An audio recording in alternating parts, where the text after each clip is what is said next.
John ଲିଖିତ ସୁସମାଚାର 16 ଅଧ୍ୟାୟ 33 ତୁମ୍ଭେ ମାନେ ଯେପରି ମୋ ଠାରେ ଶାନ୍ତି ପ୍ରାପ୍ତ ହୁଅ।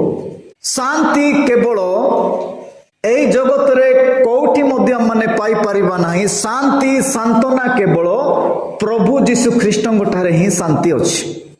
ଅନେକ ଲୋକମାନେ ଆସିଲେ ଜଗତରେ, ଅନେକ ଲୋକମାନେ କହନ୍ତି ଅବତାର ନେଇକି ମଧ୍ୟ ଆସିଲେ। ସେମାନେ ସମସ୍ତେ এই ଜଗତର ଲୋକମାନଙ୍କୁ ସେବା କରିବା ନିମନ୍ତେ ଆସିଲେ ନାହିଁ, ଜଗତର ଲୋକମାନଙ୍କୁ କଷ୍ଟ ଦେବା ନିମନ୍ତେ, ବିନାଶ କରିବା ନିମନ୍ତେ, ସଂହାର କରିବା ନିମନ୍ତେ ଆଉ ଜଣଙ୍କ ବିରୁଦ୍ଧରେ ଜନ୍ମ ହୋଇକି ସେମାନେ ଅବତାର ନେଇକି ଆସିଲେ। କିନ୍ତୁ ସଦାପ୍ରଭୁ ସ୍ୱୟଂ ପ୍ରଭୁ ଯୀଶୁ ଖ୍ରୀଷ୍ଟଙ୍କୁ ଜଗତରେ କେବଳ ପଠାଇଲେ କ'ଣ ପାଇଁ? ଶାନ୍ତି ଦାନ କରିବା ନିମନ୍ତେ। ହାଲେଲୁୟା। କେବଳ प्रभु जीशु ख्रिस्ट ई पूर्तानी शांति दान की बासेलु बातेंजो ऐसी बागा प्रभु जीशु बेस्तेंजो ईरु इसिंकी शांति प्राप्त आदेरु ऐसेलु आनो मींगे गुल्ले विषय बेसा मांजाई गुल्ले विषय जोने क्या मांजाई प्रभु जीशु ख्रिस्ट ई पूर्तानी बाजा नगाटी मांगे गुल्ले भल्लो शांति विषय बेसान सजा मांजानेजो इसिं प्रकार आंजो शांति प्राप्त आनेजो इसिं प्रकार नियमा दिने इसिं प्रकार चाली चलना इसिंगी प्रतिवासी नाई साइनडु मियनरो कुरी कथा ई गुल्ले ता विषय मांगे नेगी प्रेम जेडा तो सनन सजा माने एका विषय माने जीशु ख्रीष्ट ही प्रेम अटंती। जीशु ख्रीष्ट को छाड़िले केहुटी मध्य माने प्रेम पाई परिबा नाही। ऐसी बागी नगाटी ने जो पड़िया जमानासु जीशु बेसी माने जो मु तुम्भ मानंकु शांति स्थापन करे जाई अछि बा शांति प्राप्त करे बा निमंते समस्त विषय कहि सारे अछि। जगतरे तुम्भ मानंको निमंते क्लेश अछि। जीशु ख्रीष्ट या प्रतिज्ञा करिकि जाइछंती देइकि जाइछंती एई जगतरे जेते भी लोक माने अछंती समस्त लोक मानंको निमंते क्लेश अछि।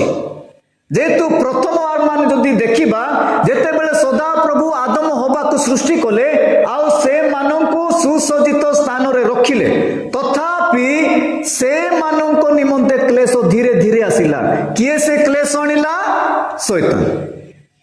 शैतान से सर्प रूप रे से आसिकी ए जगत रे थिबा सुसंपर्क रहितिला सदा प्रभुको सहित आदम हबांकर आउ संध्या समय परमेश्वर आसिकी आदम हबांकु से कथोपकथन करुथिले कथा वार्ता मध्य रेहाड़े गीति मास इया इसिंकी विचिन्न आबादीने या शैतान ही चेष्टा गिने देंगा शैतान बादन गाटी एस्करा सुसंपर्क बाहर गिते काहे कि जो माने जीसु को जानिबे और से मानक निमंते बेसी क्लेश काहे कि ब्रीसा नाम डेटी तेंजो मीसेले पुरतनी गाम में क्लेश माने किंतु नेडे पोतन अंडरलाइन ब्रीसा नाम पिनासु किंतु साहस धर मु जगत को जय करि अछि। हालेलुया।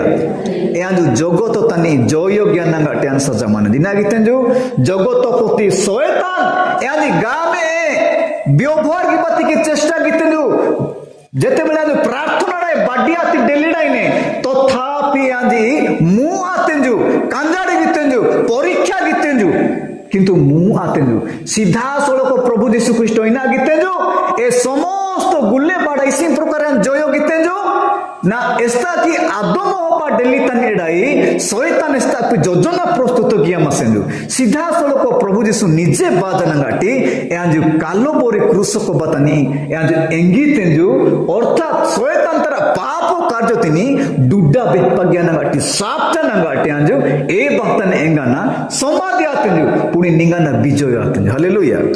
नेंजो प्रभु यीशु ख्रीष्ट विजय जमाने कौनसी परमेश्वर ए जगत रे विजय परमेश्वर नुहंती केवल स्वयं प्रभु यीशु ख्रीष्ट ही विजय हेउछंती ताहाको निमंते ही जय धन करिबा दरकार जय यीशु बोली किंतु लोक माने कहउछंती अलगा लोक मानकु जय बोली कहउछंती से माने केवल पराजय करछंती मृत्युरु मध्य से माने उठी पारि नाहंती।